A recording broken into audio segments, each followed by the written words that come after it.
What up, everybody? How is it going? Back here in MX vs ATV Legends, checking out the final round of the Supercross Series 2024 Salt Lake City. And I'm riding as Jett Lawrence out here because I do want to talk about Jett. This dude has the potential to be the greatest motocross and supercross rider ever.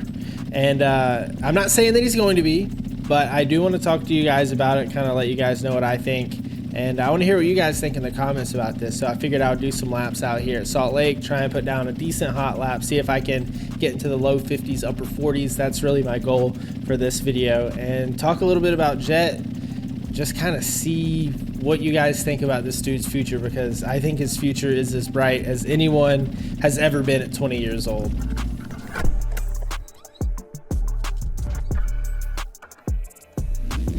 So Jett Lawrence, I mean, if you guys have been following the sport even a little bit the last couple of years, you already know this dude is super dominant. I mean, he just won his very first 450 outdoor championship by winning every single moto.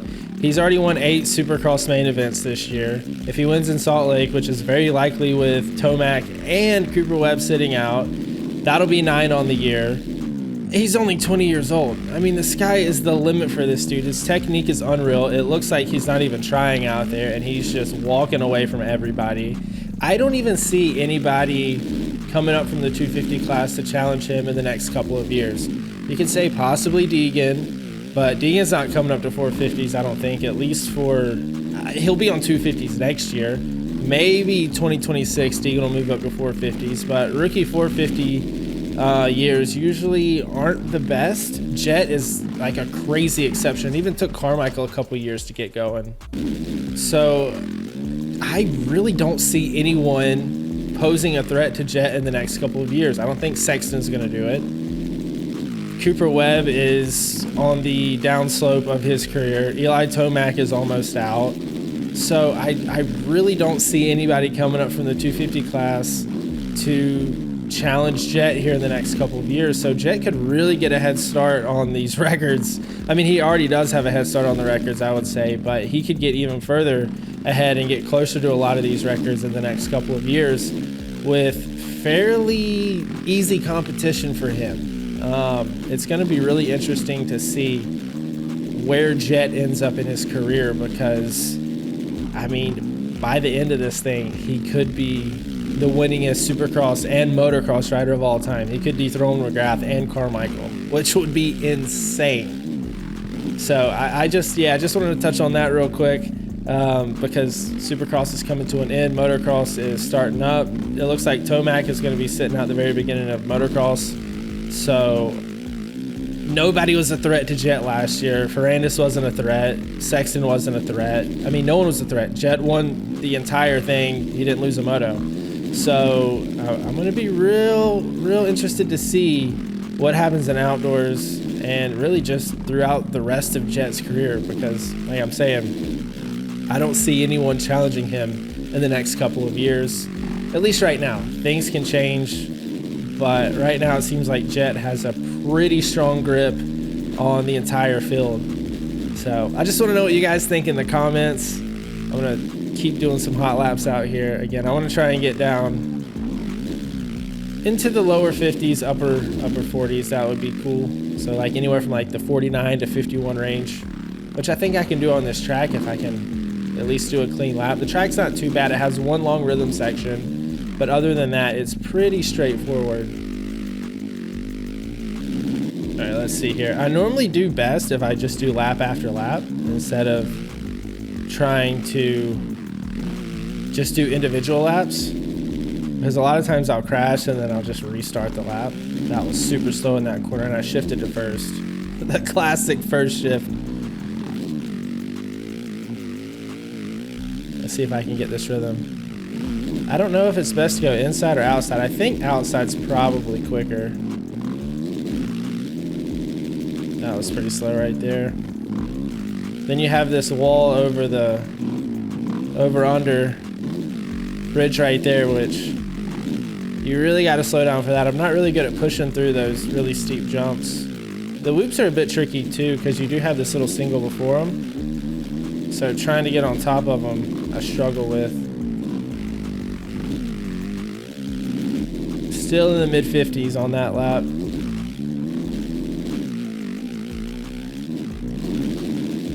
But yeah, I was trying to think of any riders that might challenge Jett. And I mean, Kitchen, he looks good on the 250s. So he might be able to. Again, like I said, Deegan. Deegan has a lot to learn though.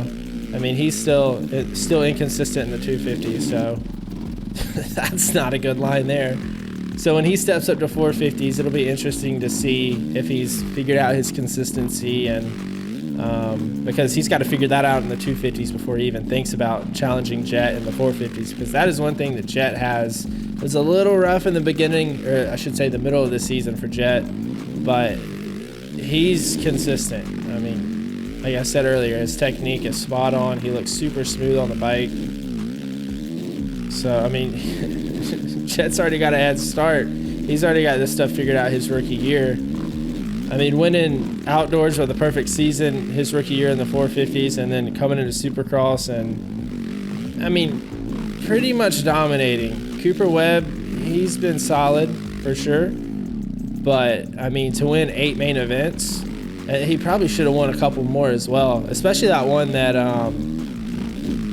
he jumped on the red flag. He did cross the finish line first in that one, didn't he? Dude, I can't even remember. I'm so bad at remembering these details. But yeah, Jett, he should have won more main events, I think. Some of those mud races, he wasn't very good in the mud earlier in the year. If those were dry races, I think he would have won those as well.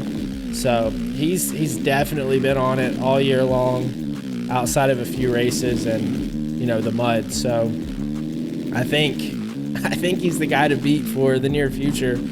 Really the distant future as well, at least as it stands right now. And this happens all the time in the sport. You have guys that get a little bit older, guys like Tomac, and once they start getting in the upper 20s, lower 30s, they start to lose a little bit of speed, and then you got young guys that pop up and they just elevate that speed just a little bit more, and eventually Jett's going to slow down. It happens to every rider. It happened to Stewart. It happened to Carmichael. Well, no, I take that back. It did not happen to Carmichael. He retired before it could happen to him. Same thing with Villapoto. But you look at Reed, Stewart, McGrath, a lot of those dudes that were on top for a long time, when they hit that 30-year-old number, that's when things really started to slow down for them. And you had other guys that were younger come through and take that top spot. So that's what's happening right now with, I would say, Tomac. He's definitely the top dude that Jett is dethroning. So it'll be interesting to see, you know, where Jett's career goes, because the dude's on it right now and he's only 20 years old. So he's got a lot of career left in front of him. I mean, he hasn't even hit his peak yet. So it'll be really cool to see. A fun career to watch unfold. And I think we're really at the beginning of something historical when it comes to motocross and supercross. All right, I gotta just lock in right here and try to figure out how to get around this place quick, because I'm talking too much and I'm not really focusing on the riding.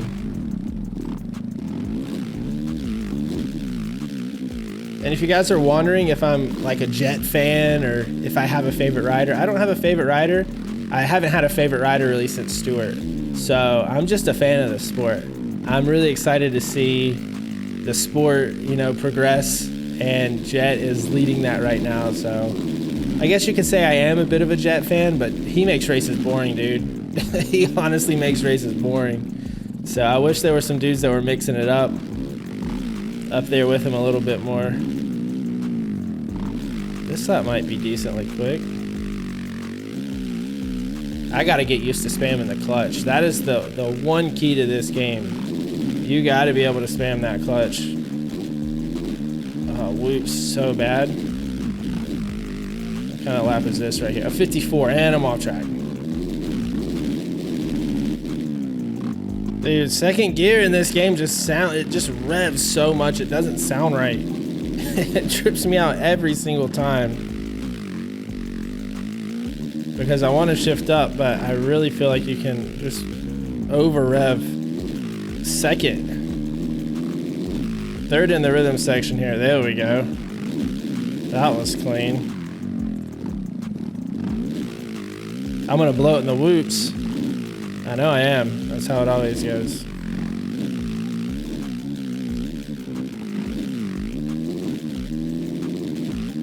There we go. Oh, dude, I hit that one right there and it stopped all of my momentum. What was that? Hell yeah, 51.8? For me, dude, that's pretty good.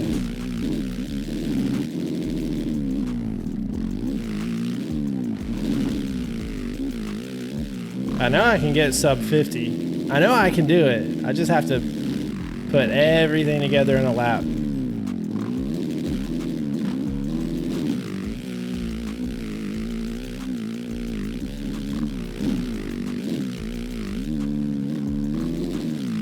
Oh man. This rhythm section and the whoops, man. Those are the two parts of the track that I lose the most time.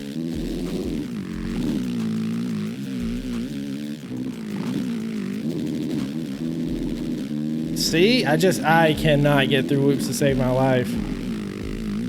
What was that? That was a 50.7. Okay, that's right in the middle of my goal, 49 to 51. So I'll go ahead and take that. Thank you guys for checking this video out. Hopefully you enjoyed it. This game is pretty cool, but man, the clutch is so important. You've got to figure out the clutch and how to use it to go fast. The people that play this game all the time that are good at it, it's really impressive because I do not have that much skill, and I don't have the desire to get that good either at this game. So I just want to get decent at it, and I feel like a 50-second lap time, that's pretty respectable. So thank you guys for checking this out. Let me know your thoughts on Jett, what you guys think about his career projection, because I think the dude's gonna be legit, like long term, for a long time. Anyway, thank you guys, and I'll see you all again coming up in the next one.